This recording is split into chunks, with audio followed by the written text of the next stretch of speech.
Everybody out there go run and tell your homeboys and homegirls it's time for Keenan and Kel.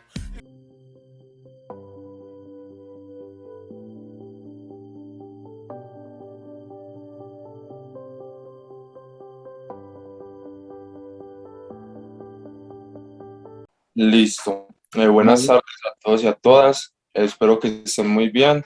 Hoy nos acompaña el profesor Carlos Mario González. Él es profesor del Departamento de Estudios Filosóficos y Culturales de la Universidad Nacional C de Medellín y es un profesor pues que nos ha apoyado bastante pues a nosotros como cátedra y por lo tanto pues es muy grato volver a tenerle incluso en la modalidad virtual pues apoyando este proceso. La ponencia que él nos trae hoy tiene el nombre de Nietzsche y la idea crítica de la universidad. Listo, entonces les dejo con el profesor Carlos Mario. Adelante, profe. Muchas gracias. A vos, Fabián. Bueno, jóvenes, muy buenas tardes. Espero que se encuentren bien. Antes de iniciar lo que propiamente va a ser mi reflexión, lo que les quiero proponer para que ustedes mediten, le quiero dar los agradecimientos a Fabián en primer lugar, que siempre es muy diligente en invitarme y en facilitarme pues la aproximación con ustedes. Obviamente también a sus compañeros de dirección de cátedra.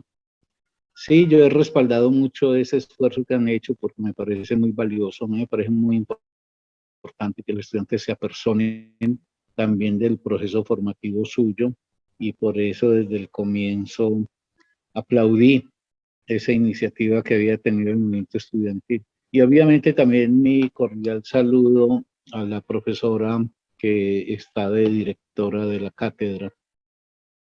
Bueno, yo voy a ofrecerles una reflexión que, como bien dijo Fabián, yo la titulé ¿Cuál es la mirada que Nietzsche le dirige en términos críticos a la universidad y sobre todo al concepto de formación y a la manera en que tramita la formación la universidad contemporánea? Como yo sé que algunas de ustedes probablemente apenas hayan oído el nombre de Nietzsche, yo voy a hacerles un pequeño contexto muy breve de quién es este personaje y por qué el valor y la importancia que él ha cobrado en lo que pudiéramos llamar como el ámbito filosófico, pero no la filosofía como una especie de profesión, sino la filosofía como una actitud ante la vida y ante el mundo. Nietzsche nace en 1844 en Alemania y él va a morir en 1900. No obstante, él entre 1890, más exactamente fines de 1889 y la fecha de su fallecimiento, esos 10 años, Nietzsche está inhabilitado intelectualmente porque Nietzsche cae bajo una enfermedad psicótica que le impide pues ya el desarrollo de la labor que traía. O sea que estrictamente hablando, Nietzsche tiene una vida intelectual que apenas va hasta 1890, luego es un hombre que fallece de 46 años, pues que termina, digamos, sus labores intelectuales a los 46 años. La vida de Nietzsche intelectualmente se puede comprimir en unos 20 años. Y es una vida muy laboriosa, muy aportativa, y creo que sobran palabras para destacar la importancia que ha cobrado Nietzsche en el pensamiento contemporáneo. Nietzsche perfilará una concepción de la filosofía esencialmente como una crítica de la cultura, como una crítica de la sociedad. A Nietzsche no lo anima a hacer un sistema al estilo de Kant o de Hegel, sino afinar bien la mirada que cuestiona, interroga, se pregunta por las formas y modalidades que adopta la sociedad en su conjunto. De alguna forma, con Nietzsche podríamos decir que el filósofo cambia hacia la condición de ser esencialmente alguien que se aplica a una mirada que reflexiona y cuestiona los modelos en los cuales se encuentra inserta la vida de las personas. Nietzsche muy jovencito fue profesor, muy jovencito, apenas tenía 23, 24 años cuando, como era muy talentoso, fue nombrado profesor en la Universidad de Basilea y allí estuvo de profesor durante unos 8 o 9 años porque luego, precisamente el comienzo de las dolencias físicas y de las enfermedades, lo obligó a retirarse y a pensionarse muy rápido. Textos pues muy conocidos seguramente, aunque sea por el título de Nietzsche, textos paradigmáticos de su pensamiento, son obviamente el Zaratustra, pero hay muchos otros muy valiosos. Humano demasiado humano, Aurora, La Gaya Ciencia, El nacimiento de la tragedia, El anticristo, Ese Homo, etc. Bien, yo quiero proponerles, jóvenes, una mirada cuestionadora del modelo educativo en general que prima en la sociedad nuestra y en particular del modelo universitario. Yo debo advertirles dos cosas. Uno, que por obvias razones de tiempo, yo apenas voy a tocar algunos aspectos de las formulaciones críticas de Nietzsche. Yo casi que lo que quiero hacer es incitar en algunos, en algunas de ustedes, sé que no en todos, pero sí por lo menos en algunos y algunas, un deseo de aproximarse por su cuenta a la lectura de Nietzsche. Y la segunda precisión que debo hacerles es que yo no seré fiel exactamente a lo dicho por Nietzsche en un texto que puede servir de referencia para el decurso de esta conferencia o de esta charla, porque precisamente en cierta forma, como heredando de Nietzsche una lección, yo creo que un lector que va a hablar de un pensador ante terceros no cuenta simplemente lo que ese pensador dijo, sino que trata a su vez de pensarlo y por ende de aportar también algunos elementos que eventualmente no se encuentran en el texto, pero que uno considera en tanto lector juicioso y detenido que son elementos importantes.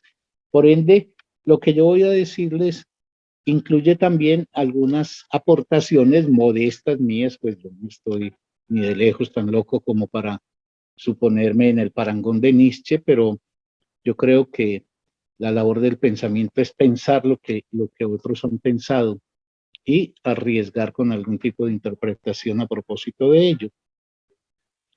Entonces, teniendo en cuenta esas dos cosas, me restaba decir algo, y es que cuando Nietzsche fue profesor de Basilea, él dictó un ciclo de 5 conferencias que hoy se conocen con el título El porvenir de nuestros institutos escolares. Fueron 5 conferencias que él ofreció allí en Basilea ante la comunidad universitaria, pero también ante la población. Basilea era una población pequeña y había muchas actividades académicas que se desplegaban no solamente en el ámbito de los que estaban directamente implicados con la universidad, sino también de la población. Nietzsche ofreció ese ciclo de 5 conferencias que conocemos y ha sido publicado pues con ese título de El porvenir de nuestros institutos escolares, y es a partir de ese texto que yo desarrollo algunas reflexiones que son las que voy a proceder a proponerles y que ustedes luego podrán tomar la palabra, intervenir, objetar, preguntarme, desarrollar, etc.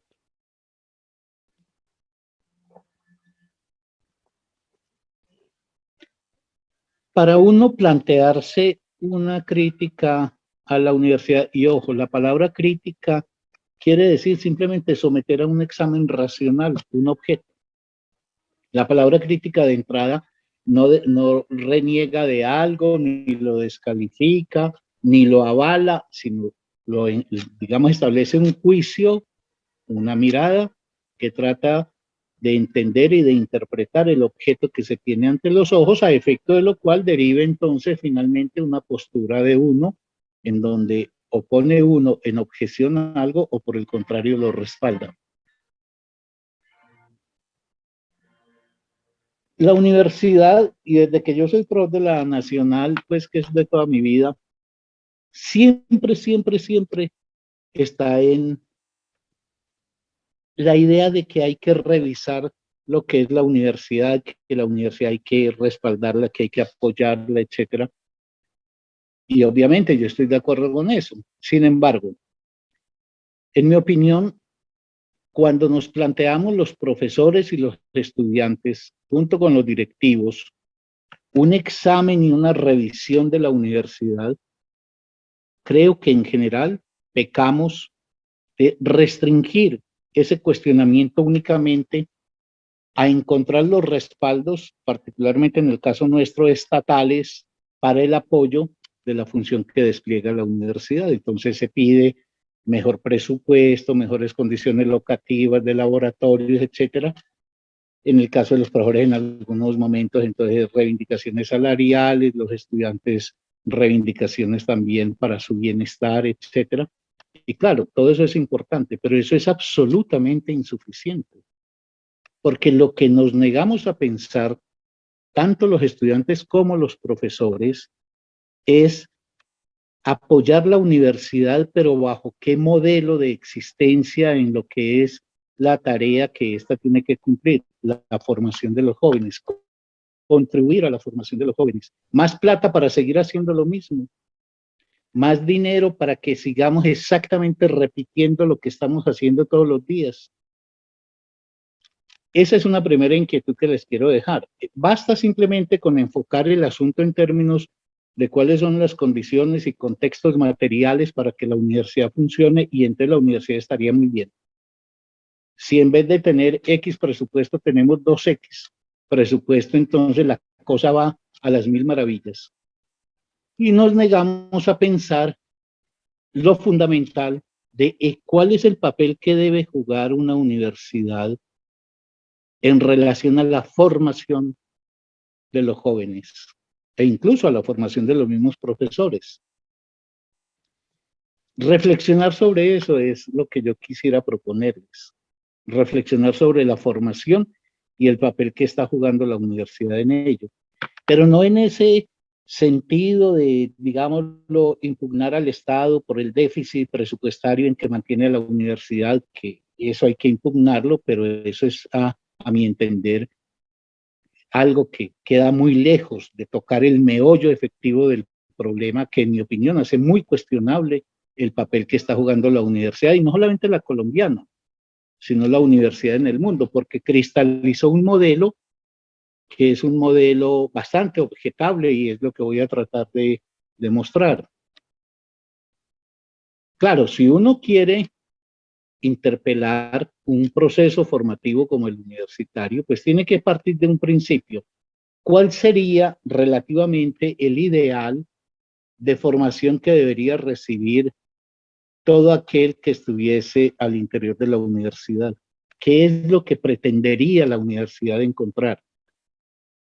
Y yo voy aquí a hacer un desarrollo de una reflexión personal, pero que tiene mucho asidero en Nietzsche, y es que yo creo que si uno piensa en términos ideales, ideal quiere decir, es decir, se forma un horizonte de hacia dónde debería ir la práctica formativa de la universidad.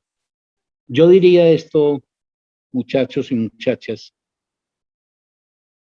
que el ideal debería ser contribuir con todos los elementos y las herramientas al alcance para que un joven pisa por primera vez los predios universitarios, salir habiendo alcanzado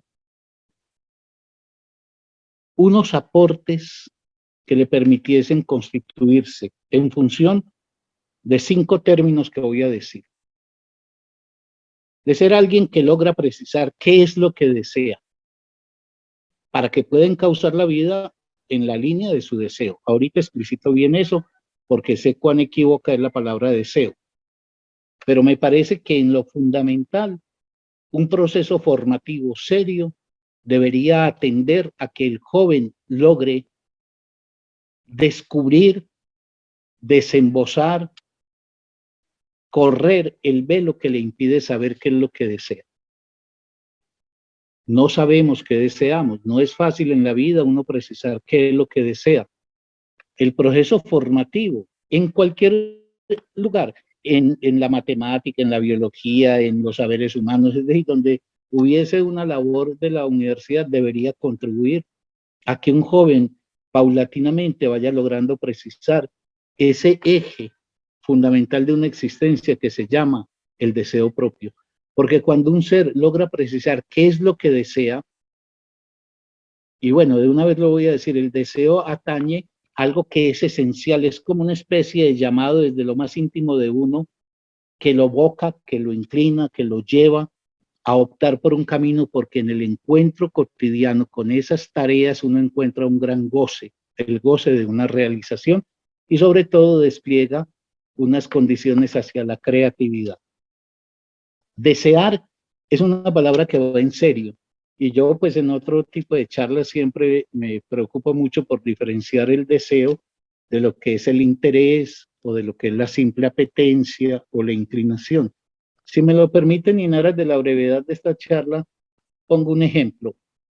Uno puede, por ejemplo, no sé, a un muchacho le puede gustar a aquellas muchachas, esta, la otra, o si es homosexual, este muchacho, aquel muchacho, o a la inversa, las muchachas, tener a alguien que les parece muy atractivo, que les gusta, por ejemplo, compartir con él o con ella, pero hay una especie de campanillazo que advierte cuando el deseo aparece, en donde se logra reconocer en el mundo alguien que juega un papel esencial para uno.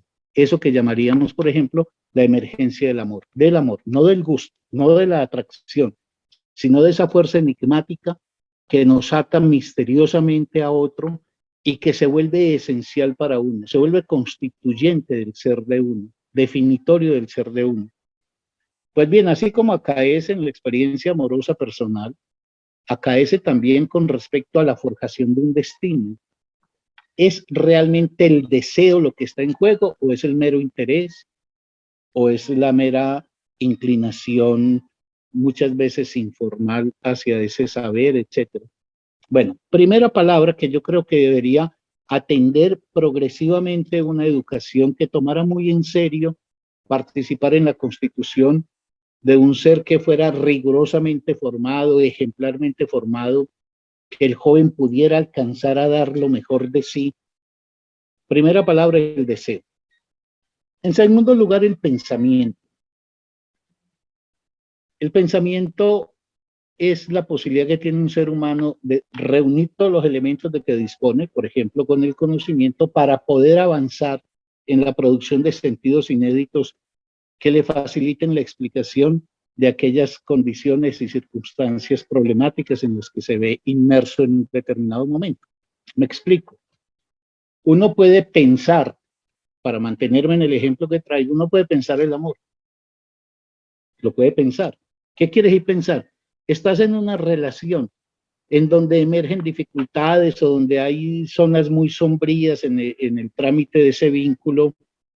Y una cosa es que vos estés posicionada con elementos de juicio y al mismo tiempo con la osadía de poder avanzar en la interpretación del problema que se presenta para hacer irrumpir una significación que previamente nos estaba dando. Pensador no es solamente alguien que es muy grande, sino que pensador es todo hombre o mujer que gozando de elementos de juicio puede, por ejemplo, enfrentar problemáticas para permitir la emergencia de sentidos nuevos. Un pensador debería ser también el propósito efectivo y real de la universidad, no solamente alguien que sepa alcanzar la idoneidad en el cumplimiento de una labor, sino un pensador. En tercer lugar, la palabra que yo quisiera traer a cuento es autonomía. O permítanme antes de autonomía, más bien decir libertad.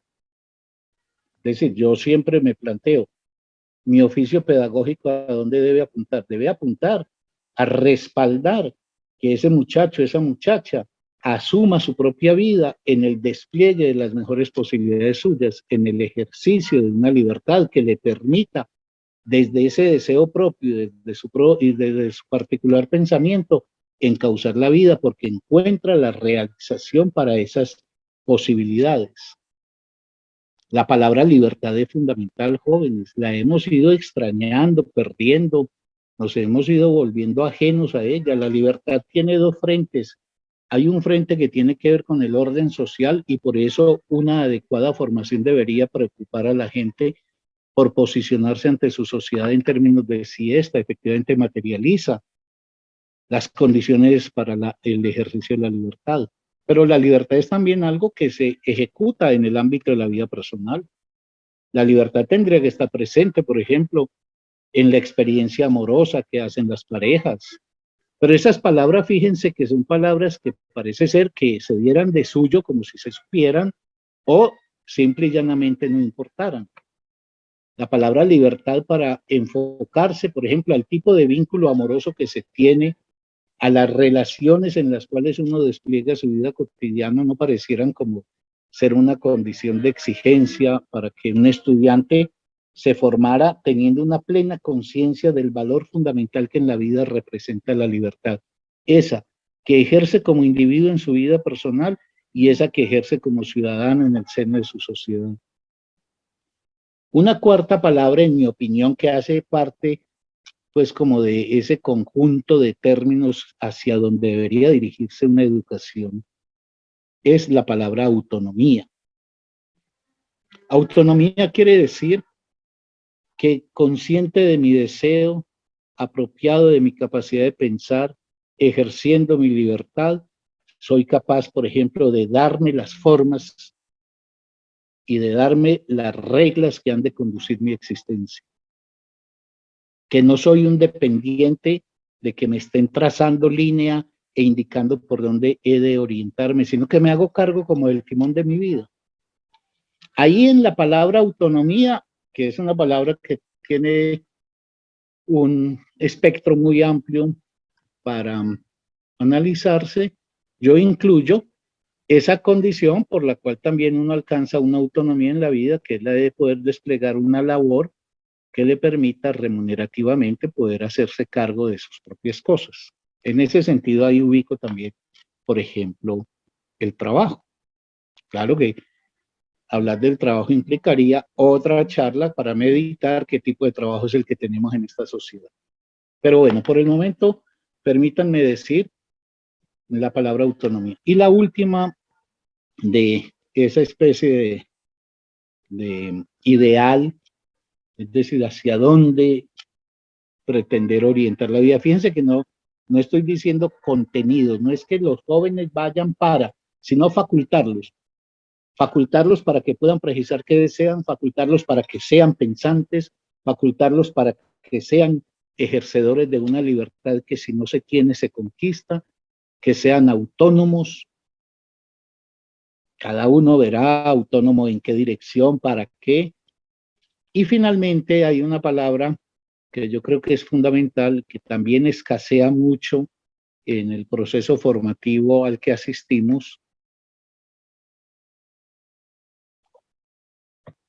que es la palabra autenticidad. Un ser auténtico. Un ser auténtico es un ser que lucha por tratar de ser lo que dice que es y de hacer aquello que piensa. Es el ser que no se permite esa triste actitud de vivir desdoblado entre pienso una cosa y hago otra cosa. Es un ser que tiene el coraje, por ejemplo, de posicionarse en el mundo y ante los otros desde ese lugar, esa actitud que él ha asumido como la más propia de sí. Eso es un ser auténtico. En la universidad falta mucha autenticidad. En la universidad en general falta mucho de todo esto que estoy diciendo. Y yo no lo digo como si fuera pues una especie de francotirador que tiro desde afuera. No, yo parto de mi absoluta consideración de que estas cosas hay que conquistarlas y que no pueden pedir de entrada, que tenemos que valorar lo que tenemos, pero que tenemos que aprender a amar no solamente lo que uno tiene, sino lo que puede tener, como expresión, por ejemplo, del proceso formativo que se le depara a un joven. En la universidad falta mucho deseo, y esto no lo tomen a mal, porque es que yo estoy también implicado en esto, yo no me estoy poniendo afuera, estoy diciendo como alguien que tiene una larga experiencia en el mundo universitario. Yo creo que hay muy poca gente deseante en la universidad, entre los estudiantes y entre los profesores. Las pasiones escasean en la universidad. Por ejemplo, la pasión por el conocimiento. Lo que hay es gente cumpliendo deberes. Nosotros, deberes de oficiar como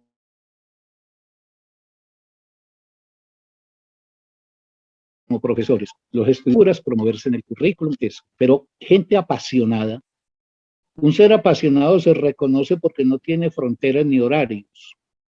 Eso es como si vos te enamoras mucho de alguien, no puedes decir, ah, no, yo es que amo mucho a este o a esta, de 8 a 10 los martes y los jueves, y hasta noviembre, porque en noviembre salgo a vacaciones. No, si hay una característica de la pasión, y la pasión es la expresión sublime del deseo.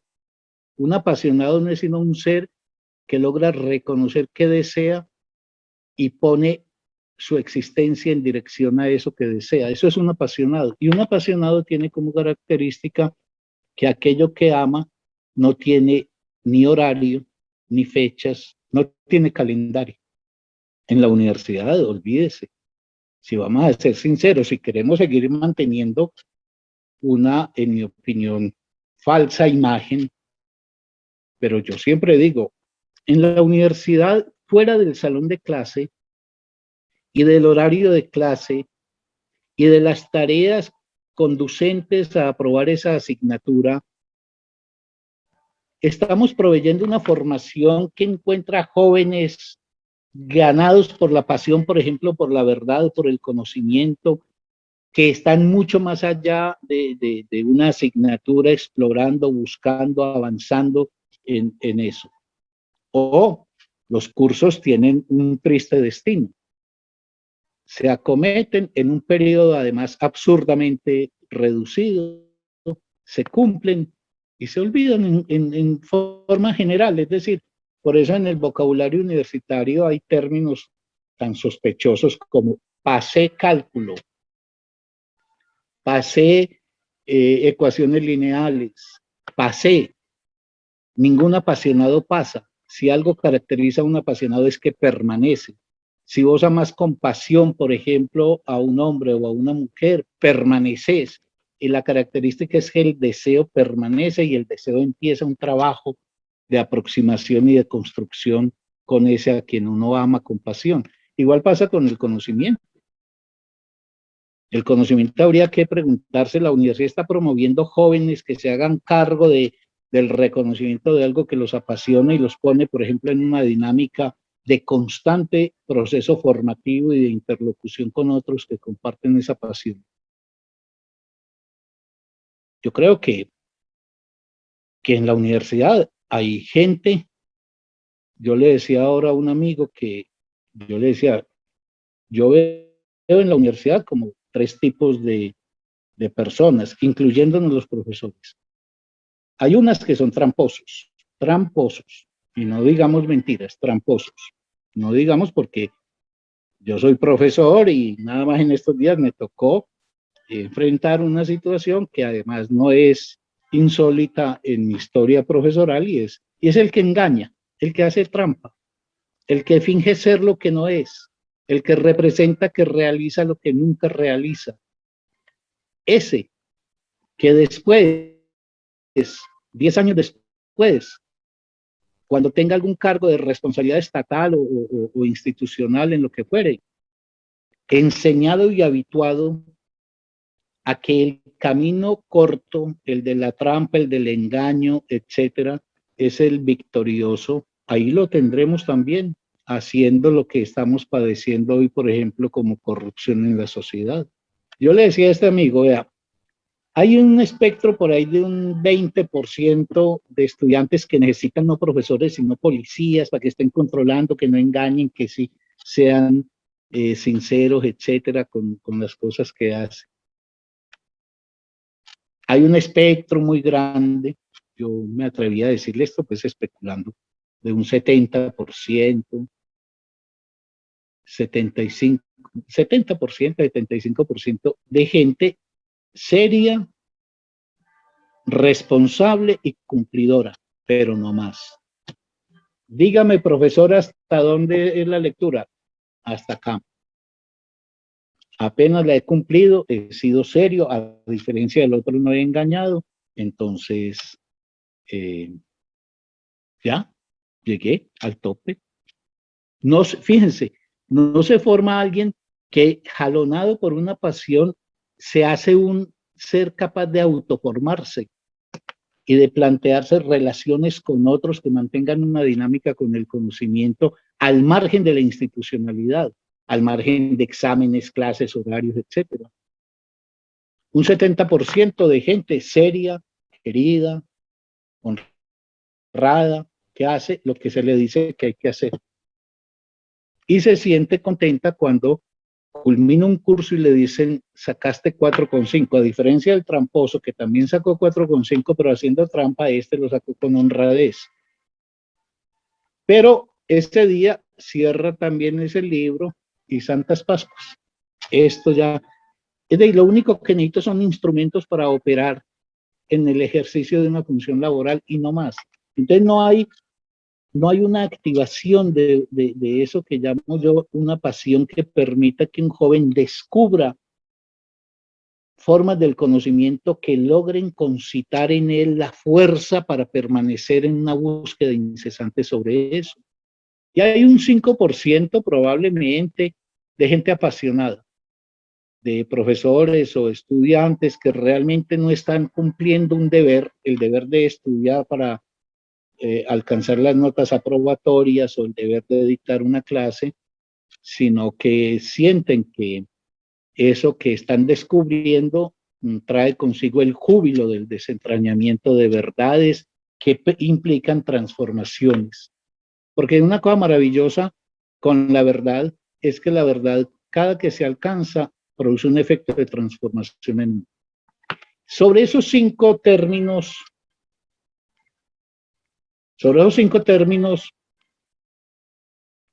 idealmente,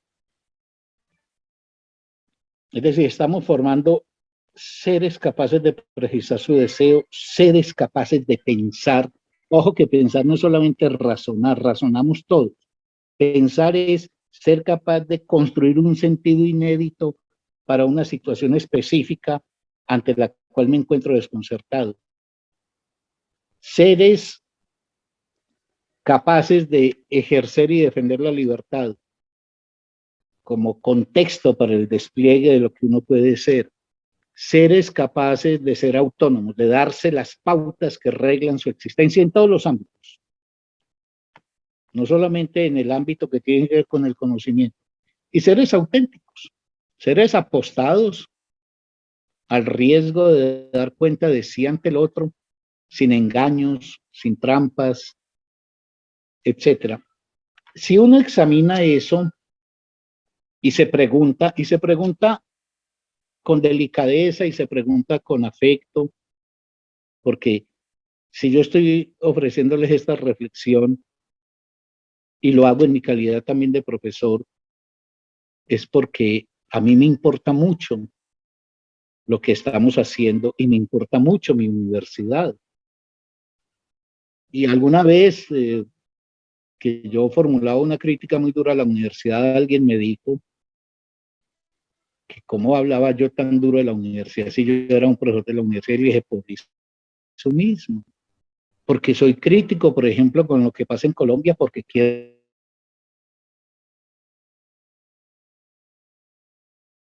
a Colombia, porque me importa la injusticia, la corrupción, todo lo que hay en esta sociedad. Entonces trato de sumar mi palabra a la palabra de otros para poder amar lo mejor posible a, en este caso, una sociedad, igual, por ejemplo, a la universidad. Entonces, la función objetadora o crítica que uno adelante, no hay por qué entenderla como si fuera un desafecto o un desinterés, todo lo contrario. es porque me incumbe mucho. Porque si no me interesara la formación de los jóvenes y lo que hace mi universidad y las universidades en este momento del mundo, pues me desentendería completamente de eso. El propósito que un joven alcanza en la realización de su vida.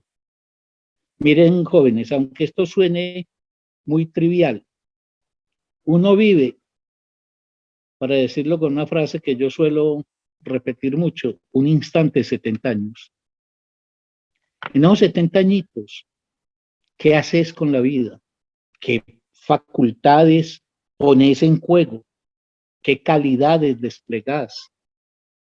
Si alguien nació un día, nacieron dos personas un día y 70 años después, por pura casualidad, mueren ambos, en esos 70 años no cupo la misma vida. Cupo la vida que cada uno fue también capaz de hacer y de forjar.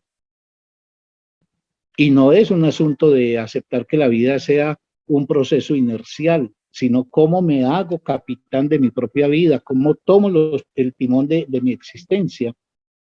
Y por eso aquí evoco a un pensador que ha dicho algo muy bello a propósito de este punto que estoy planteándoles, a Rainer Maria Rilke, el gran poeta austriaco.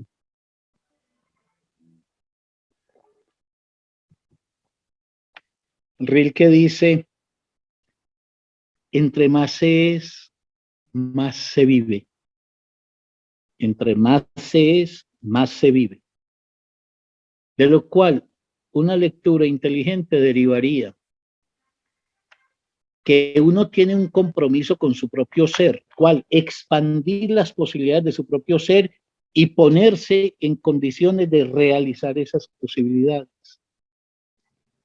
Yo creo que la riqueza de un ser humano depende de todo lo que es posible que él capture para que lo pueda poner en función de la construcción de su propio destino. Entre más se es, más se vive.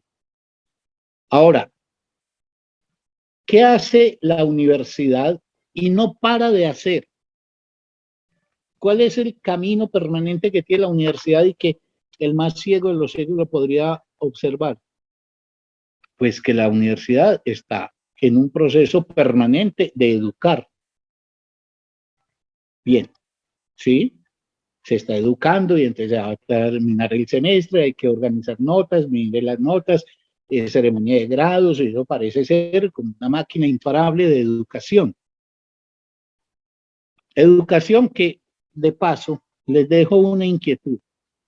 No hay que creerse ese cuento de que es que si entre más se profesionalice la gente, mejor sociedad tendremos, que el conocimiento avanzará. Eso hay que tomarlo con pinzas. Colombia en 1960 tenía 40.000 profesionales. En el 2020 tiene cerca de 4 millones. Eso quiere decir automáticamente que tenemos un país 100 veces mejor que el de hace 60 años. No parece tan claro. Quiere decir que la vida de un joven hoy es 100 veces mejor que la vida de un joven de hace 60 años. No parece tan claro. Entonces, no se puede uno montar tan ingenuamente en esas proclamas de que no, lo que pasa es que la educación es la que llevará adelante a la solución de los problemas sociales y personales. La sociedad colombiana naufraga hoy en medio de infamias que parece ser que para nada ha servido entonces el proceso formativo que hemos tenido, que 4 millones de profesionales no están incidiendo sobre el rumbo y el norte que tiene esta sociedad. Y la vida de los jóvenes ahora no se pinta como más favorable y más promisoria que la vida de hace 60 años. Y con eso no estoy diciendo, y espero que quienes estén siendo atentos a esto lo capten, yo no estoy diciendo que no es importante la educación. Lo que estoy diciendo es que no hay que ser tan ingenuos para creer que la educación salva a la sociedad y salva al individuo, porque ese sería también un camino largo de análisis que ahora no tengo oportunidad de hacerlo. Entonces la universidad no para de educar. Educa, educa, educa, educa, educa, educa, educa. Pero la universidad, cuando se preocupa por pensar, uno lo que hace en la vida lo quiere pensar o lo debe pensar, creo yo. Claro, no se me escapa que vivo en una sociedad donde la gente ejerce la vida sin pensarla, pero yo sí creo que es muy importante uno pensar las cosas en las que se compromete con la vida, que es muy importante pensar la muerte, el amor, la soledad, la amistad, la justicia, la sociedad, el trabajo, etcétera. Bueno, la universidad hace. Lo que más hace uno es lo que más debería pensar uno. Pero la universidad se piensa a sí misma. Miren la paradoja. Dotada de todos los elementos de conocimiento y es blindada para pensarse a sí misma en lo esencial. Solamente se piensa en la operatividad y en la funcionalidad de lo que hace, no más. ¿Cómo operamos y cuál es la función de esto? Pero no va más allá. Entonces es muy extraño. La institución que más armas tiene para pensarse a sí misma, pero pensarse a fondo y a raíz, no se piensa. Ejecuta y actúa y actúa y actúa con una mecánica que pareciera ser que ese es el único camino posible. Por ejemplo, la universidad no piensa en los procesos formativos que está desarrollando.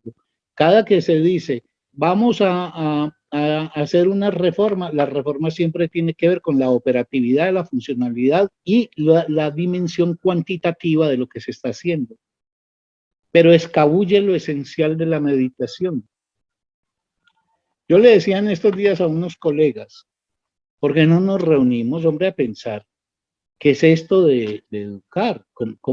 ¿Qué es lo que hacemos cuando estamos nosotros ante un grupo de jóvenes? Pensemos eso. Yo no les digo que esté bien o mal lo que ustedes hacen o lo que yo hago, lo que digo es pensémoslo. Porque es que la vida exige que nosotros pongamos en juego nuestro saber, nuestra inteligencia y nuestra capacidad de reflexión.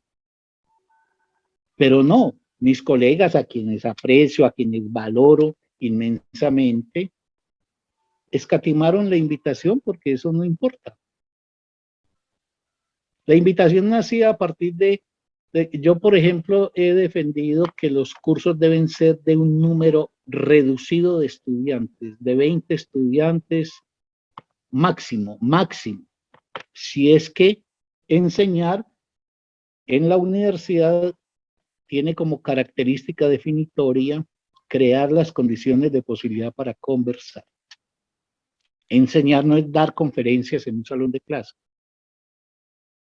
Enseñar es poder crear esas posibilidades y esas condiciones que permiten que 20 inteligencias, una de ellas la del profesor, se junten a meditar con los elementos que se tiene previo a un estudio, el tema del cual se está haciendo reflexión. A mí me llegó, y yo venía siempre operando así, con cursos de 20, y me llegó de pronto una notificación perentoria, taxativa, que no daba lugar a discusión, diciendo que la universidad está muy preocupada por la pandemia y por los pobres jóvenes colombianos y que de ahora en adelante un curso mínimo debe tener 40. Yo quisiera tener todo el tiempo del mundo para desmenuzar eso y mostrar la falacia absoluta que se mueve ahí, pero sobre todo, el desentendimiento y el desinterés por pensar qué quiere decir educar. Porque vos, ante 40 estudiantes, no puedes conversar, no puedes armar un espacio de diálogo, de controversia, de objeciones, sin ánimo de tener que llegar todos a un acuerdo en cualquier cosa, cualquier saber que uno estuviera enseñando. Yo estudié matemáticas y yo tuve la afortunada experiencia con un profesor de que la enseñanza era una conversación que sosteníamos 5 personas con él. No, es que todo es cuantitativo. El capitalismo volvió la vida cantidad. Todo es cantidad. Todo es masifique.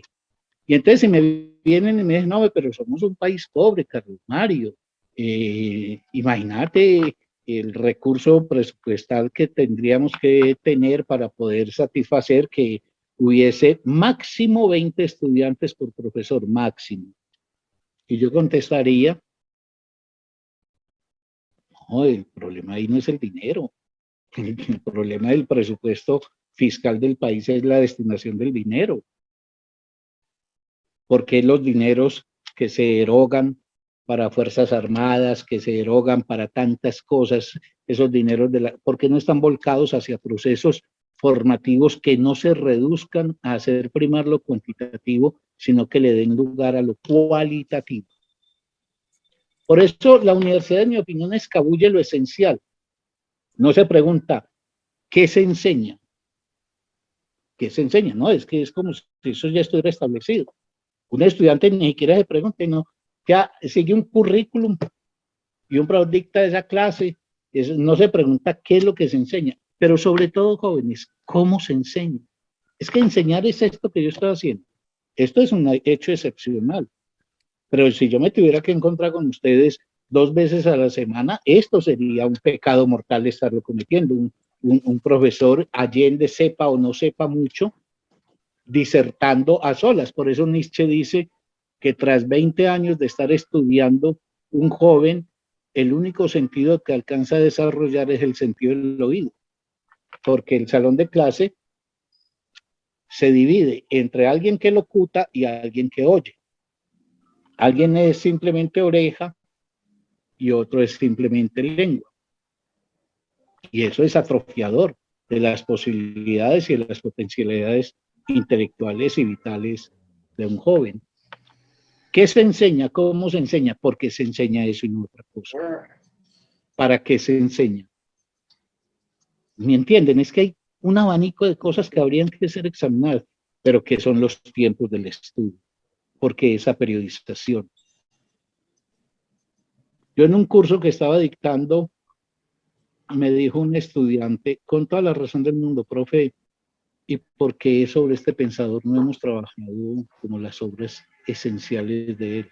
Yo le dije, porque no se puede, porque es que en la universidad no se puede estudiar seriamente a un pensador con ese concepto de la temporalidad que tiene. Pero un pensador de cualquier índole. Si yo tomo cualquier cosa, no sé, un texto, por ejemplo, literario, vos no podés en la universidad hacer un curso sobre, supongamos, los hermanos Karamazov de Dostoyevsky, o Crimen y Castigo, o La montaña mágica de Thomas Mann. No se puede, porque es que eso es una ridiculez de 4 meses. Y entonces vos arrancas un día y tenés un final y ahí tenés que empaquetar el asunto. Y claro, ustedes me pueden contestar porque yo sé que algunos me dirían eso. No, pero uno apropia una información, claro, pero es que conocer no es informarse meramente. Conocer debe ser algo destinado a la posibilidad de uno saber hacer algo con eso, es decir, de poder pensarlo. Habría que examinar el tema de la transmisión, es decir, ¿qué quiere decir la relación estudiante-profesor? Habría jóvenes que interrogar, pero la universidad se interroga. Por ejemplo, ¿qué es una evaluación? ¿Por qué esa contumacia en seguir pensando que no se puede evaluar sino bajo el modelo de exámenes o de ensayos y bajo el criterio de una medición numérica inmediata? ¿Por qué la ausencia total, por ejemplo, de un concepto evaluativo de corte cualitativo? Y pensar, finalmente... Tenemos una de calentamiento, huevo. Sí, no puedo dormir. Julián Guarín es tan amable de apagar el micrófono. Esa es la prueba palmaria de lo que estoy diciendo, de lo que es la universidad en muchos. En fin, habría que preguntarse qué es ser un profesor, en qué consiste eso, qué es ser estudiante. En general, pues digo, y para aprovechar estos últimos 15 minutos, puntualizar simplemente algunas consideraciones que abran el ánimo en algunos y algunas de ustedes a ir más bien a Nietzsche, que ni los profesores ni los estudiantes en la universidad nos preguntamos por lo esencial de lo que hacemos. Y lo hacemos inercialmente. Y entonces, el gran fondo del asunto formativo y los grandes propósitos formativos se escamotean. No son los que realmente centran la preocupación nuestra. Ahora, algunas ideas así sueltas para que ustedes tengan presente en relación a Nietzsche, que creo que son cruciales. las voy a decir telegráficamente por el tiempo. Miren, Nietzsche se pregunta, fíjense, siglo XIX. En el siglo XXI la cosa que Nietzsche decía se ha cumplido y tiene mucha más gravedad. Nietzsche dice, mire, pero ¿por qué el proceso formativo quedó exclusivamente en manos del Estado para orientarlo en sus contenidos y en sus formas? Porque este Estado amo que regula qué es lo que uno debe estudiar y cómo debe estudiar. A ver, ahí tengo que ser cuidadoso para no dejar paso a un malentendido. Ningún momento de la historia de la humanidad ha tenido una sobreinstitucionalización que pesa sobre la vida como en nuestra época. En nuestra época todo está bajo el imperio de una institución oficial. La salud, la educación, todo. El Estado debe cumplir tareas con la sociedad, pero esas tareas en materia educativa, ¿por qué? La educación queda monopolizada por el ejercicio del Estado y se educa únicamente en lo que legaliza el Estado. ¿Por qué? Porque eso ha terminado en una cosa, jóvenes, en creer que uno no estudia sino en la universidad. No se pregunta si quiere en la universidad por qué esto, por qué no otra cosa, por qué los tiempos, por qué no hacer primar un tiempo lógico en la apropiación del conocimiento y no un tiempo cronológico como el burocrático que traza los semestres. ¿Por qué el Estado ha terminado mentalmente por llevar a la gente al convencimiento de que lo único que vale la pena, que se legitima, que realmente es serio, es el estudio que está oficializado bajo el patrón de acaté un currículo, aprobé unas asignaturas, obtuve un diploma? Miren, en la universidad a mí me gustaría preguntar para la mayoría de los estudiantes, por ejemplo, cuáles son los grupos de estudio autónomos que no pasan por criterios de que me van a hacer un examen, sino porque la dinámica propia les lleva, por ejemplo, a juntarse con amigos y empezar a ser autoformativos, que eso debería ser, ese es el principio de la autonomía. ¿Por qué se devalúa todo proceso educativo que no sea el oficial? ¿Por qué se considera que lo único serio es lo que en la universidad, bajo el criterio curricular, se realiza? Esa es una primera crítica de Nietzsche.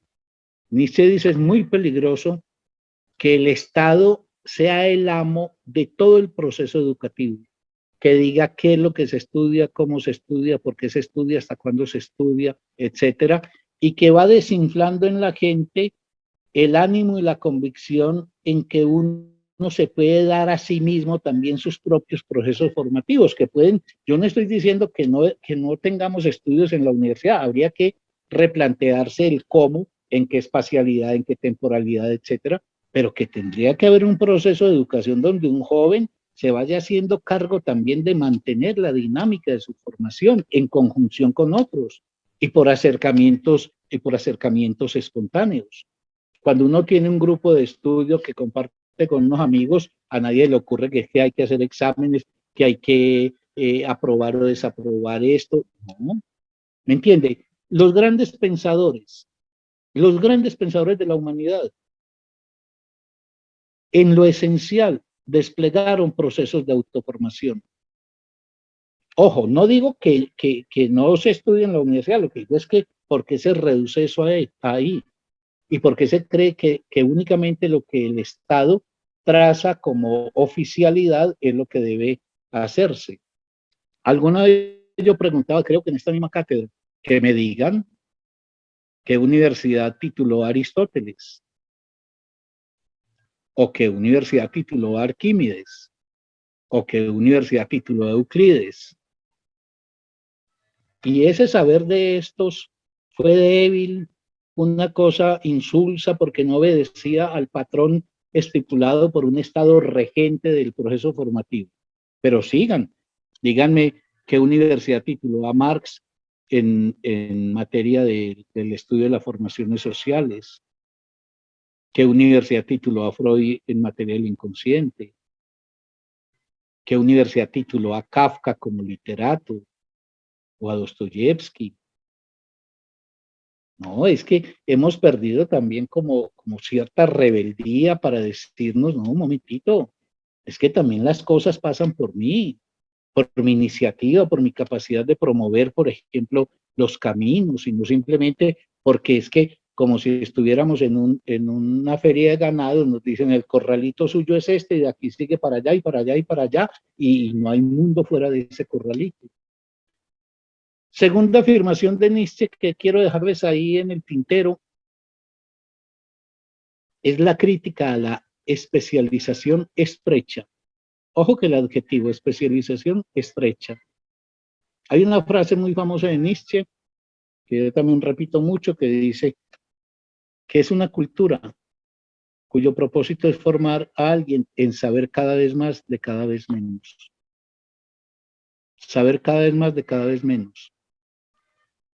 Y entonces la especialización estrecha el horizonte del sujeto y nos encontramos con un sujeto que es de un lado hipertrofiado, sabe inmensamente de un detalle, y de otro lado atrofiado porque no sabe absolutamente nada de lo demás. Además, no es que no sepa de lo demás, sino que no le importa saber de lo demás. Por eso tenemos ese panorama de ver que, no sé, un médico sale del quirófano después de hacer una extraordinaria intervención quirúrgica y cuando da un paso fuera del quirófano pasa a ser cualquier Pedro Macías que frente al amor, frente a la mujer, frente a los hijos, frente a su país, a su sociedad, no tiene elementos de juicio, pero además es que no tenga elementos solamente, sino que no le importa tenerlos. Eso Nietzsche lo critica. Y este es un debate largo. Pero no es cierta esa oposición que uno tiene que ser o un hiperespecialista que clava como la gallina la nariz en una rayita y de ahí no ve más mundo, o cuando la levanta de ahí es la ignorancia completa sobre lo restante, o tiene que ser una especie de sábelo todo enciclopédico que de todo lo toma pues así por encimita. Esa es una falsa oposición. Es posible encontrar una tercera forma de actuar uno en la relación con el saber que no lo condene ni al especialismo vacío ni a esa erudición también fofa que estaría contraponiéndose a esto.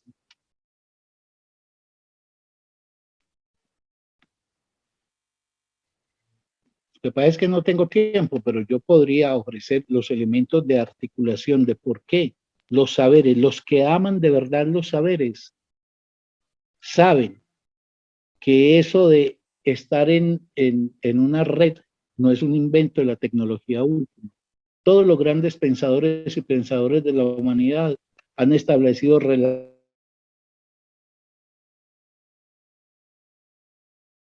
de amor con un saber. Nadie puede poner en duda que Einstein tenía un foco de pasión que se llamaba la física.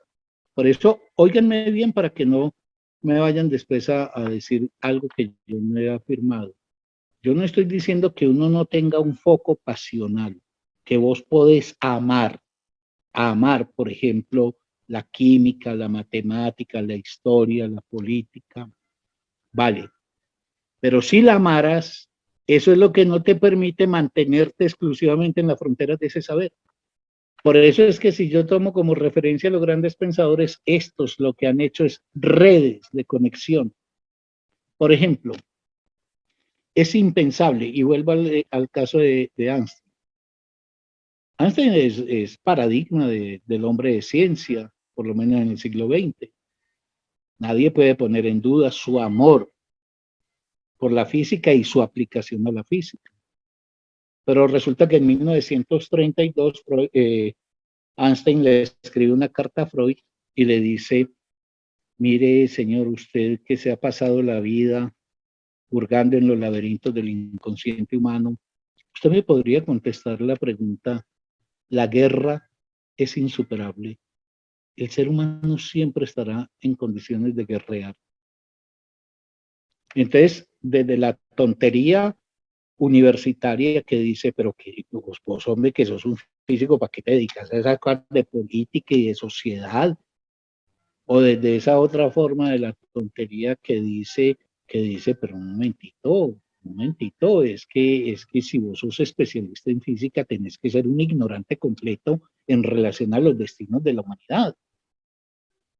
Y Einstein, pero yo les puedo poner muchos ejemplos, Oppenheimer, Werner Heisenberg, Max Planck, tómenlo del lado que quieran. Se plantea la pregunta por la política y por esa vertiente del fracaso de la política que es la guerra. ¿Saben por qué? Porque no era un simple estudiante o profesor de física que estaba optando a un título para salir a trabajar, sino porque era un hombre que amaba la física. Y como ama la física, o la amaba, se preguntaba por las consecuencias de la física sobre la humanidad. Y como él sabía que en esas consecuencias estaba la posibilidad de la utilización desastrosa de la física, como efectivamente acontecería, él se lo pregunta. Y cuando se pregunta por eso, le está preguntando a un psicoanalista. Pero él también se abre a una vertiente, por ejemplo, de la reflexión histórica, filosófica. Esa bobada que se oye en la universidad, que cada uno pues debe estar metido en su cuadrícula y no sacar las narices de ahí. Yo les invitaría a que miren de verdad a los grandes hombres y las grandes mujeres que son testimonio de formas apasionadas de relación con el saber, a ver si se han quedado encajonados únicamente en ese universo, o si por imperiosa necesidad se tienen que establecer conexiones con otros saberes. Esto abre otro problema, el problema de que uno no puede saber de todo, pero uno sí puede, y sería una conquista democrática en las sociedades contemporáneas, tener procesos serios de divulgación que le permitan a uno posicionarse ante algo sin que uno pueda ser en ese campo específico un creador, pero sí un receptor que puede con eso quedar recepcionado de otro, entender mejor el mundo y cobrar un mejor lugar en el mundo.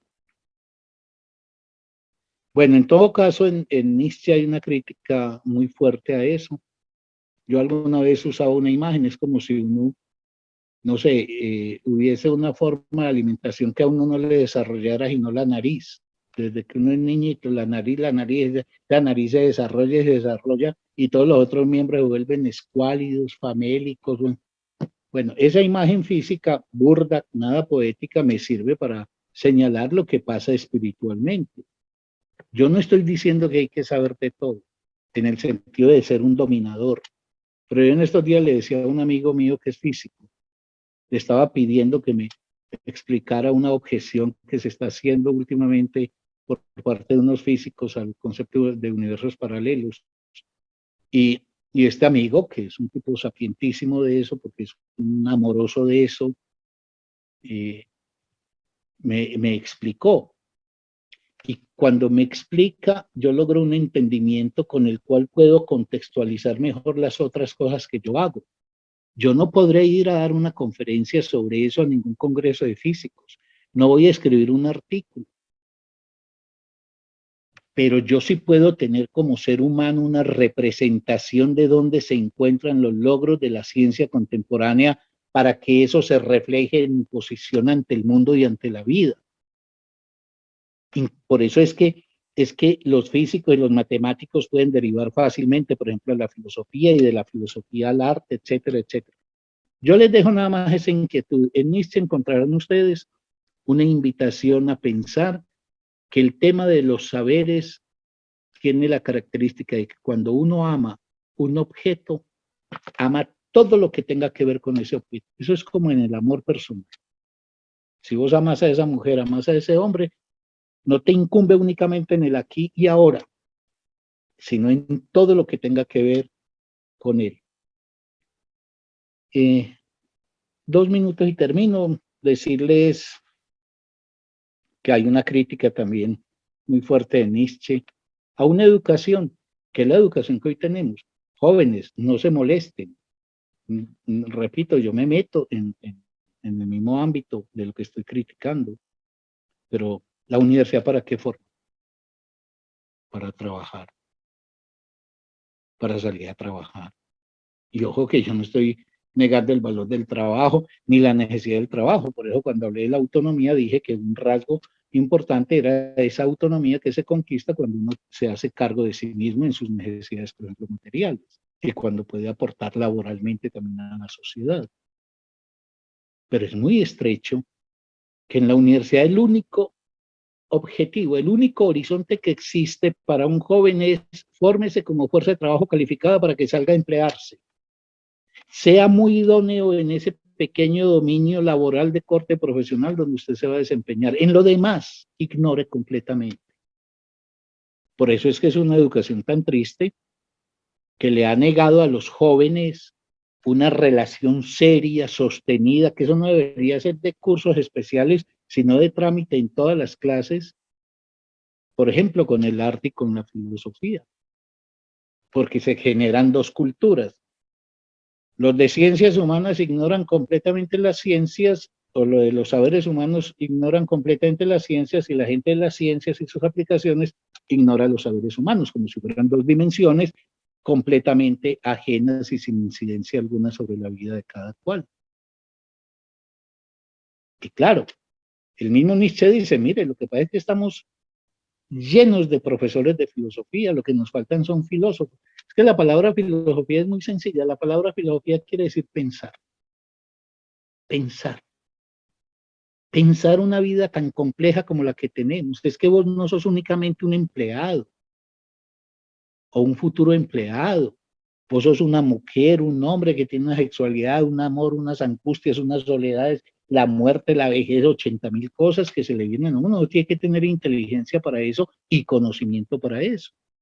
Filosofar no es sino el derecho que uno tiene a preguntarse con fundamento por las cosas que finalmente afectan la vida personal y la vida colectiva. Y el arte es el maravilloso invento humano de estar recreando permanentemente la vida en el juego de sus posibilidades. Bueno, ese es un tema también largo. Pero esto es una educación donde un muchacho, una muchacha entra a los 18 años por la puerta y sale 5 años después, virginal, en materia de haber pensado su sociedad con elementos, en materia de haber filosofado, de poder haber abierto unas dimensiones que le permitiesen que la riqueza del arte que la humanidad ha logrado se volviese una posesión suya.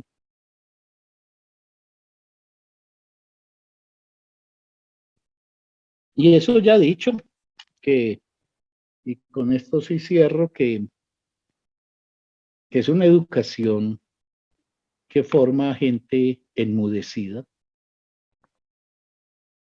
pero no es porque le falte inteligencia a la juventud o porque la juventud no tenga propiedad.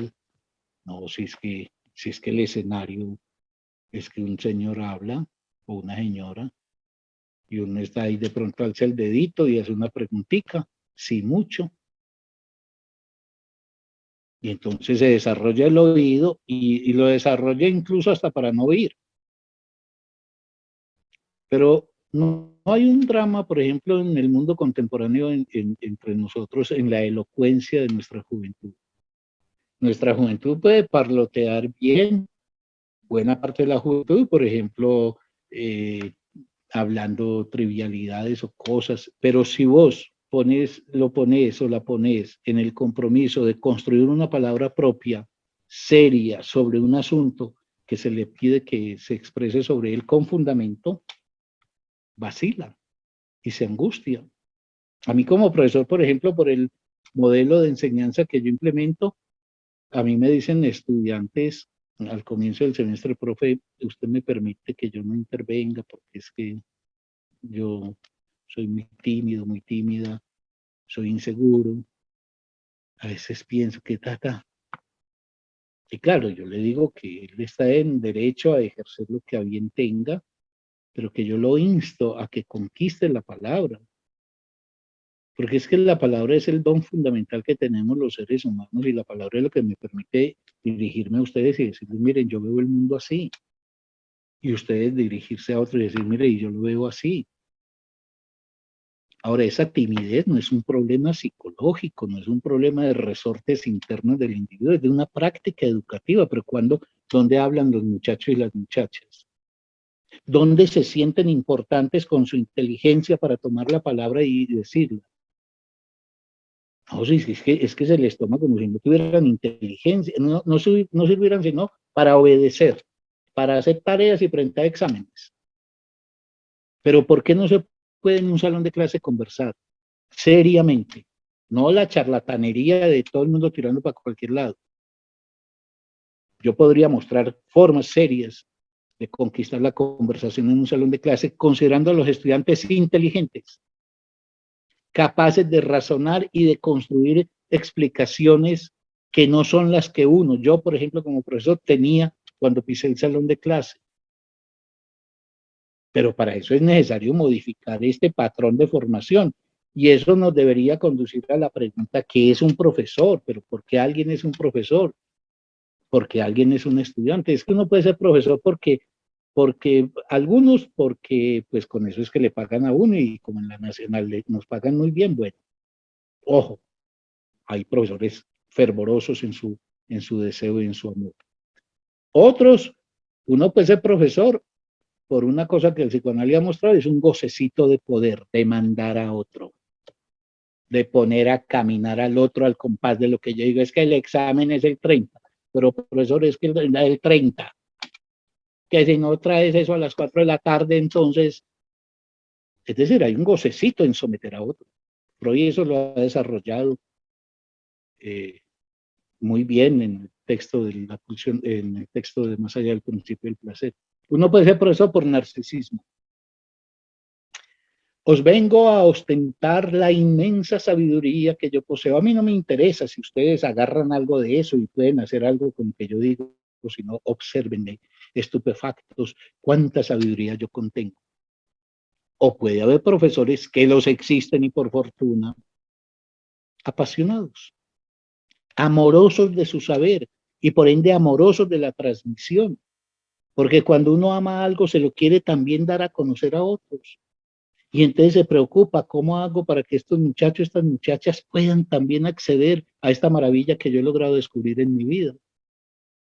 Esas son preguntas que tendríamos que hacernos jóvenes y que de alguna manera yo pasé pues a velocidad de vértigo por Nietzsche, pero que invita a que la vida universitaria, para quienes están en capacidad de tomarla en serio porque son serios, pues la interroguemos, pero la interroguemos en los fundamentos del quehacer de ella, no solamente en los efectos superficiales de si tenemos o no presupuesto, que eso hay que defenderlo, pero eso es del todo insuficiente, porque si es más plata para seguir haciendo lo mismo, yo creo que seguiremos al mismo vertedero, que como les dije, los 4 millones de profesionales hoy no significan necesariamente que este país tenga 100 veces mejor vida que la que tenía cuando apenas he estado con 40.000 profesionales.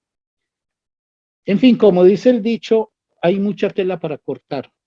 Y una exposición de estas no es sino decirle a algunos de ustedes, no a los que prenden eso y simplemente se van a otra cosa, pero sé que hay unos y unas de ustedes que sí reciben estas cosas como palabras para reflexionar, no necesariamente para que acuerden conmigo, pero que sí tenemos que pensar más en serio los procesos en que estamos implicados, porque es que eso finalmente se devuelve sobre quién soy yo y quién puedo ser yo, y no vivir tan inercialmente, tan adaptados, tan conformistas, tan el caminito ya está trazado, sino seguirlo, etc. Nietzsche es en ese sentido un pensador que no solamente en el frente educativo, sino en muchos, en la moral, en la crítica al cristianismo, etc., es un detonante que yo creo que si uno en la juventud alcanza a tener una aproximación a él, se hace a un bien muy importante para poder pensar la vida quienes quieran pensar la vida. Bueno, hasta ahí, jóvenes, mi exposición, entonces queda un tiempo para que ustedes me formulen las inquietudes que tengan al respecto. Sí, muchas gracias, profe Carlos Mario. Adelante, chicos y chicas, pueden pedir la palabra o escribir en el chat si tienen alguna pregunta o si no están de acuerdo con algo que dijo el profe. De igual forma, pues está abierto el espacio para que se converse un ratico.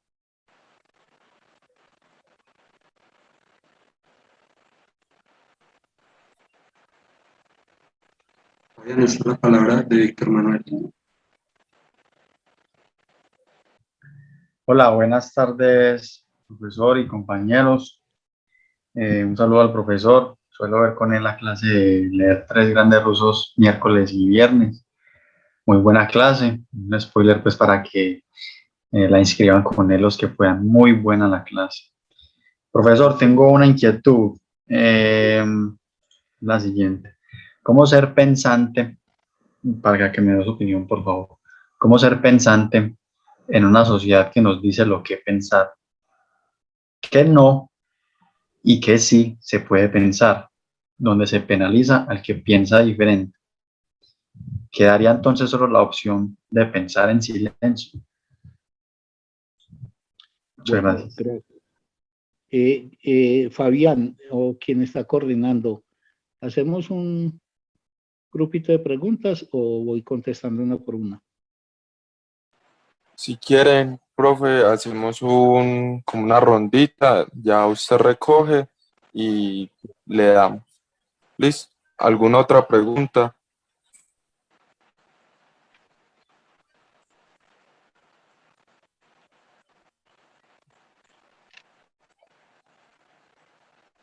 Pues por ahora, profe, podemos ir respondiendo la de Víctor y esperemos a ver si con esta surgen otras más. Hay una palabra de Fabián, perdón, de ¿Cómo? Juliana Ruiz. Ah, qué pena, Julián. Y dale, escuchemos a Juliana. Listo, muchas gracias. No, con respecto a la conferencia del profesor me pareció muy interesante. Sin embargo, me surgió una duda cuando él hablaba de que pues hay muchas maneras o muchos tipos de personas en medio de esto que llamamos educación y sistema educativo. Y que solamente se podría decir que un 5% lo hace como por pasión o porque realmente quiere estudiar, más allá de sacar un simple beneficio de esto que está estudiando. Entonces, mi cuestión es, ¿de qué manera realmente se puede, o sea, en qué momento se puede calcular realmente esto? Considerando que incluso yo me puse a analizar si yo era un tipo, pues qué tipo de persona era yo en medio de eso, y yo decía al principio yo era de ese 5%, pero en medio de todos los compromisos que el sistema educativo le impone a uno, tal vez ese 5% se va perdiendo durante el tiempo, porque ya todo comienza a ser un compromiso. Entonces, ¿de qué forma realmente eso se puede transformar o qué tan mal se está haciendo esto de educar si estamos matando lo que llamamos la pasión o el deseo? Bueno, yo voy entonces en espera de que aparezca alguna otra intervención a contestar a Víctor Manuel y a Juliana lo que yo pienso. Hola, profe. Sí. A mí me gustaría, pues, como acompañando la pregunta que hizo Juliana, la compañera, pues, que cómo se mata eso de la pasión y todo eso. A mí me gustaría que, a ver si es posible que toque el tema de cuando la necesidad en sí mata la pasión. Es decir, por ejemplo, yo quiero estudiar X cosa y me apasiona mucho esto y aquello, pero mediante lo voy estudiando me doy cuenta de que yo me apasiono de esto, pero detrás de mí tengo ciertas necesidades, no solamente mías, sino como responsabilidades tanto familiares, o sea, aquello que, o sea, no sé si la necesidad es como un impedimento para uno poder desarrollarse en sus deseos. Esa sería mi pregunta, si podía tocarlo. Muchas gracias, profe. Antes a vos. Bueno, entonces a ver cómo puedo darles mi opinión sobre estas tres intervenciones. Hay una precisión, Víctor Manuel, que es más como de logística. Es que yo para este próximo semestre no voy a dictar ya los cursos que tenía. Voy a dictar uno que es sobre Sartre y Camus. Otro se llama Tres grandes hombres en la novela. Y el otro Bueno, se me escapa en este momento cuál fue el curso que yo propuse. Esto pues como una información por si alguno, porque como vos dijiste lo de los 3 rusos, bien.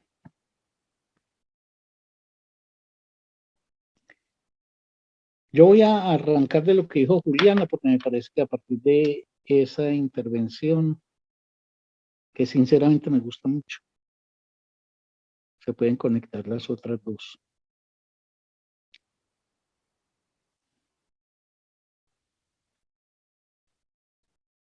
Yo a veces le pregunto a los estudiantes, cuando estábamos pues en el salón de clase, ¿quiénes de ustedes escribían? ¿Han escrito alguna cosa en la vida? Poemas, cuentos, cualquier cosa. Y alzan la mano un poquito. Y le digo, ¿y seguís escribiendo? No. ¿Por qué? Profe, no hay tiempo. La universidad no da tiempo. ¿No les parece muy extraño eso? Que donde se supone que está dizque la cima de la cultura y de la formación, se supone. No hay nada que lo garantice, pero se supone. En vez de, como dice Juliana, desplegar las potencias que trae un muchacho o una muchacha, parece que eso entrara en una pisonadora, en una aplanadora, que hace que ese joven que otra hora leía u otra hora escribía, vaya tomando cada vez más distancia de ese asunto.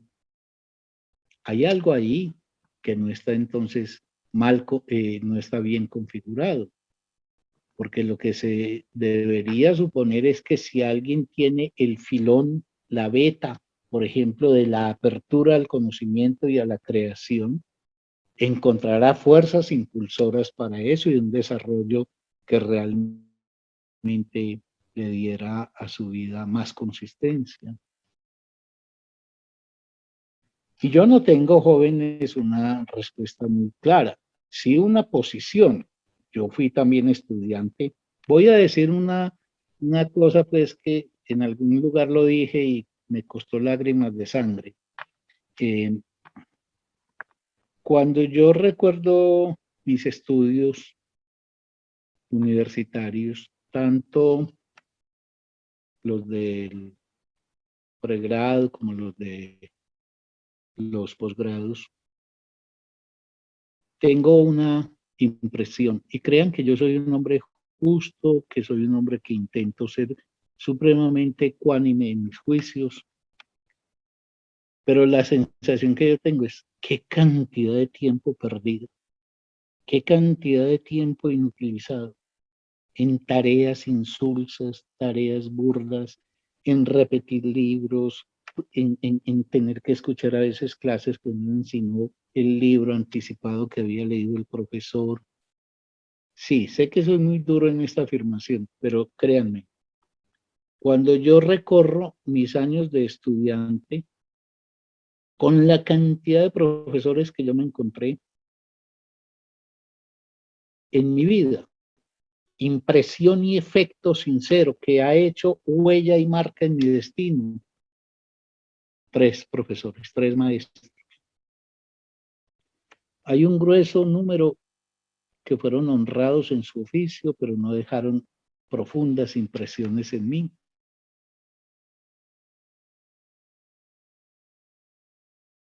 Por fortuna, en mi caso ínfimo, de gente absolutamente ajena pues, a las obligaciones éticas con el oficio.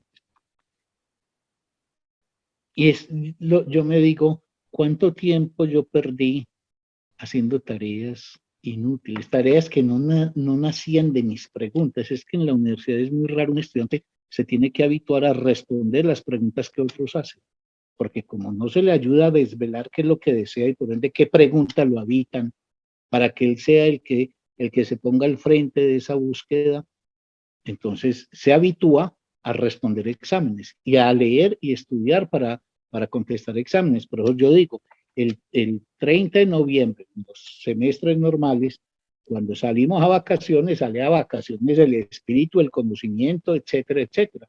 De pronto alguien dice, voy a leer por ahí algún librito de, digamos, más bien como de solaz, como de esparcimiento, que eso es pues no leer, porque los libros no se leen para un solazamiento vacuo, sino para uno poder ser afectado por ellos.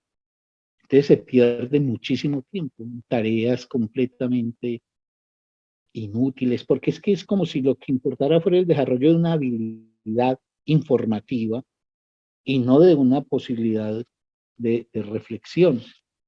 Eso exigiría unos cambios radicales de concepción metodológica, concepción de la enseñanza, cambios radicales en la mentalidad de los profesores, en bajar, por ejemplo, completamente a casi la anulación, el criterio de la evaluación. Pues si quiere está Víctor Manuel acá que puede ser un testimonio de lo que digo, pero por ejemplo en mis clases no hay, el tema de la nota no es un tema que nos preocupe. No sabemos siquiera qué ha sacado nadie. Estamos a 2 semanas de entregar notas. Nada.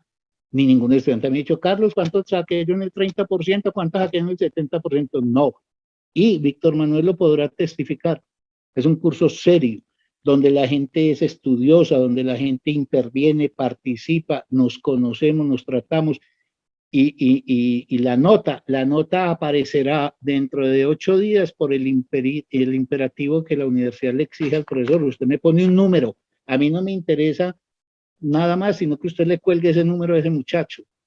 Y yo he tenido serias sospechas de que el pensamiento, mejor dicho, que el conocimiento, y peor, el pensamiento se puedan gradar cuantitativamente.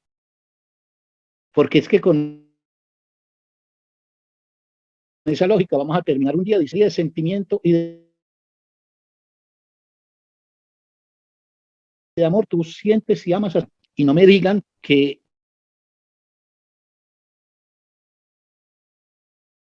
entonces cómo se evalúa, es que sé que los arquitectos que hicieron esas maravillas que tienen ni más ni menos que estético, esa gente fue gente que entregó un currículum con notas excelsas en términos numéricos. No iban a ponerle semejante obra a cualquier pelafustán. Tenía que ser alguien muy acreditado, es decir, alguien evaluado. Pero es que la evaluación no es solamente, muchachos, muchachas, hacer unos ensayos que yo soy enemigo de ello, porque es que se le dice a un muchacho, es que escriba un ensayo sobre tal, como si leer y escribir fuera lo más sencillo del mundo y cayera de suyo. Y yo digo, claro, tienen que cogerle repelencia a la lectura y a la escritura, porque es que nunca nos abocamos a procesos de transmisión de qué quiere decir leer efectivamente, donde tu inteligencia entra en juego y encontres el goce de producir tus propias ideas y donde escribir sea también la aventura de darle lugar a tu propia creación. Y eso no tiene que ir en cursitos, eso debe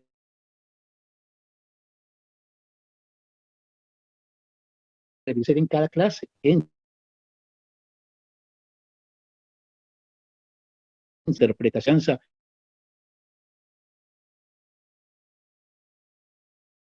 natural. Entonces, como la pregunta es muy concreta, yo lo único que tengo por decirles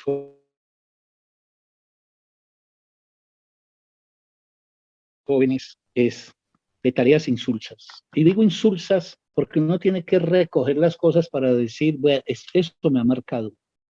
Mire, muchachos, muchachas, es como en el amor, para volver otra vez al ejemplo. Yo ya soy un hombre viejo. Cuando uno mira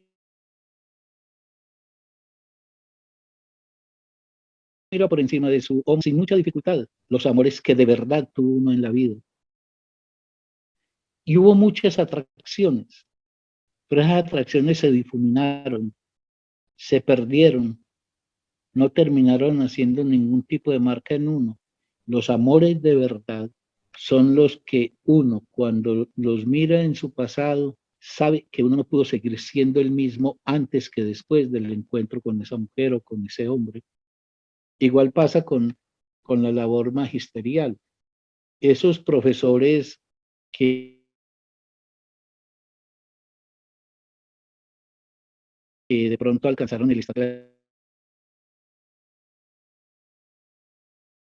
que uno sostuvo con el saber que uno para el mismo día, que el que ha cumplido y puede que honradamente, y entonces uno aprende, saca el 4,5 con sabido o el 4,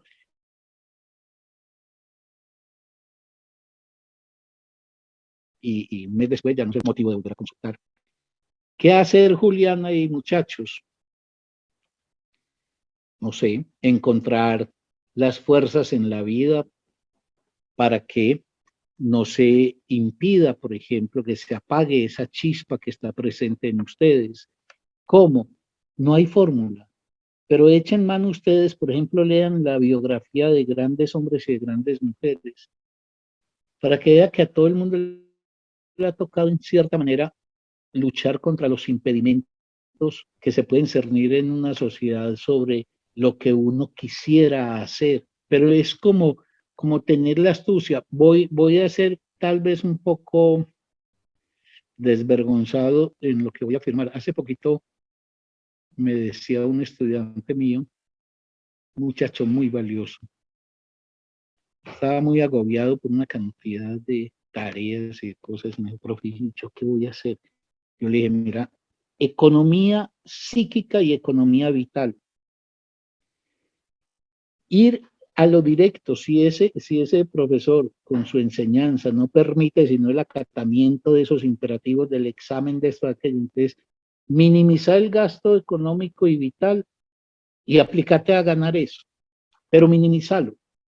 Es decir, hacer una economía vital que te permita decir sobre lo que me reclaman con la fuerza imperativa que tiene un poder, entonces acataré. Primero lucharé, profe, permítame que tal. Yo, por ejemplo, como estudiante, hablaba con profesores y les decía, profe, permítame que yo no venga a clase, que yo organizo tal vez las cosas por mi cuenta, bla, bla, bla. A profesores que me decían, bueno, y otros me decían, no.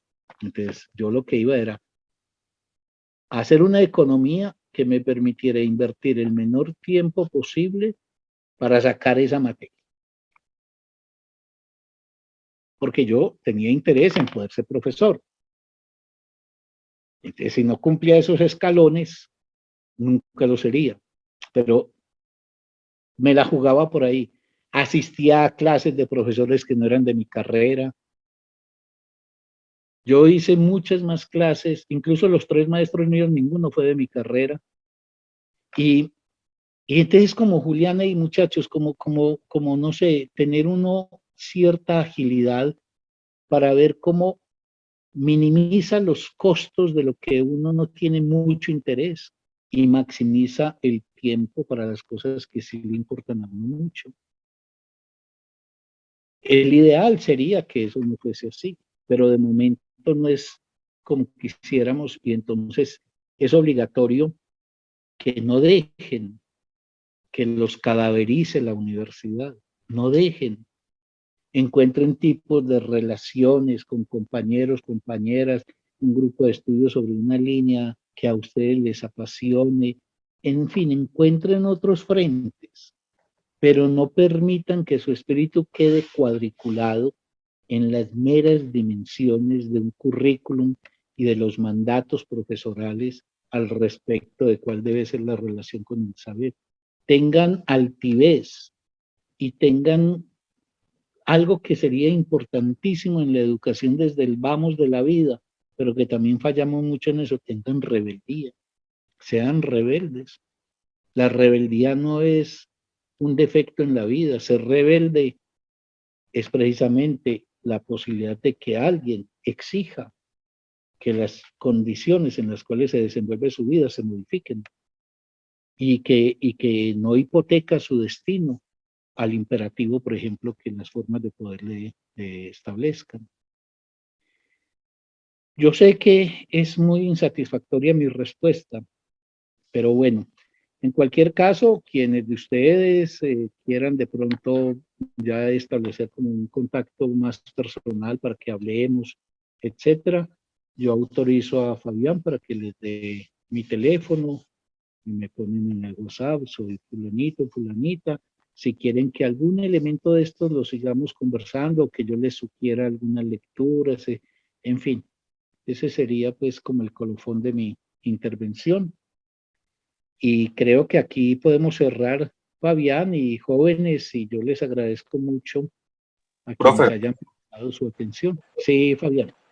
hay una última pregunta. Sé que estamos un poquitico sobre la hora, pero parece pues como importante y es ¿qué perspectivas nos muestra ahora la universidad con esta virtualidad en clave pues a la crítica que usted ha venido haciendo? ¿Sí? La pandemia y todas estas formas logísticas e incluso metodológicas pues, que toma la academia ahora, ¿en qué perspectiva podría verlas usted o las valora? ¿Como positiva, como negativa? ¿O qué otro juicio de valor pues le merece esto ya como para así cerrar? Listo. Mira, yo en general considero que los recursos virtuales en sí mismos no son ni buenos ni malos, que va a ser la forma en que encaucemos su utilización. Yo creo que sí, que la virtualidad puede tener defectos que son graves en relación, por ejemplo, a que seguramente facilita más que los espíritus tortuosos y matreros, los que no quieren comprometerse con las cosas, eludan y hagan, digámoslo, les quede mucho más facilitado el poder hacer su trampa. Pero yo creo que los recursos virtuales pueden permitir mantener también espacios de conversación. Yo tengo con mis 3 cursos conversaciones.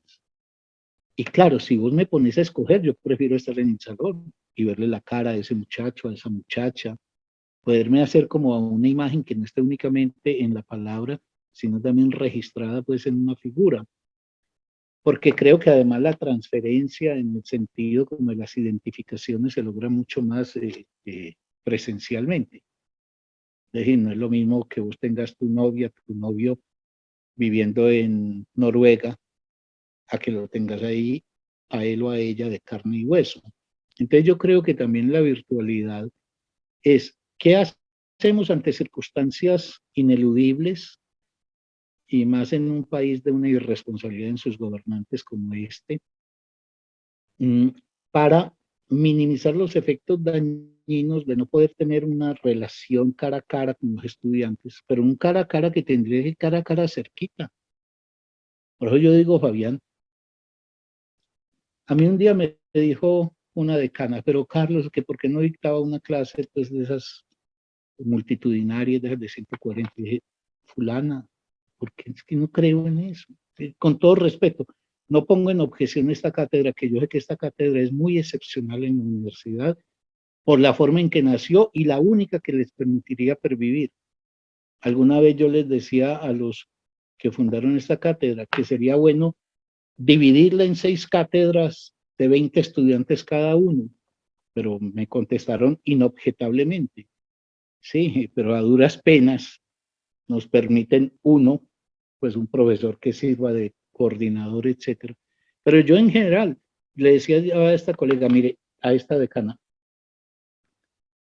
porque ella me adujo, pero es que vos das conferencias y tenés 200, 250 oyentes. Yo digo, sí, pero eso se llama una conferencia. Una conferencia es un encuentro circunstancial con alguien que es volátil. Ese auditorio que tengo enfrente es volátil y se dispersa. Pero si yo estoy en la continuidad en el tiempo con alguien, necesito su presencia y su presencia cerquita. Cerquita es que uno pueda reconocer al otro. Es que el reconocimiento debería ser fundamental en la transmisión pedagógica. Es que mis estudiantes tienen un nombre propio cada uno, tienen un rostro propio cada uno, tienen una palabra propia cada uno. Eso no es al bulto. Eso no es que estoy dirigiéndome indiferentemente. Si yo tengo 20 estudiantes, un estudiante puede decirme, Carlos, pero yo no comparto qué. Si lo tengo metido entre 120, ese yo no comparto se queda perdido. Yo creo que la virtualidad, pues para cerrar, pues pues no es lo ideal en esto, pero también es un recurso que de alguna manera, si lo sabemos utilizar, puede mantener en pie la labor sin que sea la forma ideal. Si esta pandemia nos hubiera acaecido en 1980, yo no sé qué hubiese sido del sistema escolar. Ahorita yo sé que con muchas dificultades, porque esto desnuda también las realidades socioeconómicas de la inmensa mayoría de la gente de este país. Con muchas dificultades ahí medio sostenemos eso. Yo puedo hacer de lo virtual un recurso que no anonade al otro, sino que le dé también presencia y lugar, pero eso depende de la metodología y de la concepción de la enseñanza. Y claro, si en final de cuentas yo tengo que elegir, digo, claro, no veo la hora de poder estar otra vez en un salón ante mis estudiantes, o más que antes con mis estudiantes. Y si esto debe, digámoslo, proseguirse durante un tiempo, yo diría, jóvenes, vea, a veces en la vida está lo que debería ser y lo que uno quisiera que fuera, y de otro lado está lo que se puede ser o lo que se puede hacer. Yo no veo imposible enseñar con seriedad, pero sí considero que es inferior la posibilidad de la enseñanza, de la relación enseñanza-aprendizaje, que es además de doble punta. Yo, por ejemplo, digo sin demagogia, yo aprendo en mis cursos, pero pues, ¿cómo no voy a aprender si tengo 20 inteligencias que están hablando y diciendo cosas que a mí no me habían pasado por la cabeza? Y eso precisamente de mantenerme en una relación con gente que me mueve, es lo que me hace placer el oficio que hago, y no una reiteración de dos cosas que sé y que estuviera todo renunciando. Síntesis. Muchachos, muchachas, a veces hay que luchar con lo que se tiene y bregar a que eso que se tiene dé el máximo rendimiento posible, pero en materia de la enseñanza, yo creo que el problema central está en la concepción de la enseñanza que tenemos y que hace que cuando ya no podemos tener la presencialidad, esa concepción se vuelve todavía mucho más problemática en términos de la virtualidad.